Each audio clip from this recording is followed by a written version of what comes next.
ના મંદસોરથી એક લક્ઝરી બસમાં બે શખ્સ કેટલોક નાર્કોટિક્સનો જથ્થો લઈ અને આવનાર છે, જે માહિતી આધારે તેઓ 3 દરવાજા વોચ ગોઠવતા અને આ બસ આવતા એમાંથી આ બંને શખ્સો મળી આવેલ, જે બંને શખ્સોને ચેક કરતાં તેમની પાસેથી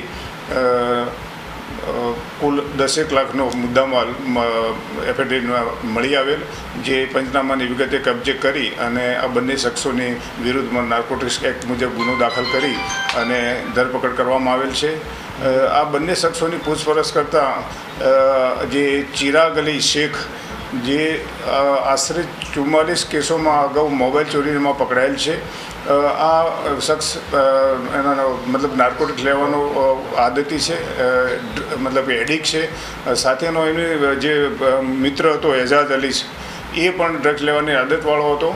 આ બંને શખ્સો સાથે મધ્યપ્રદેશ જઈ મંદસોરથી આ મુદ્દામાં લઈ આવેલ.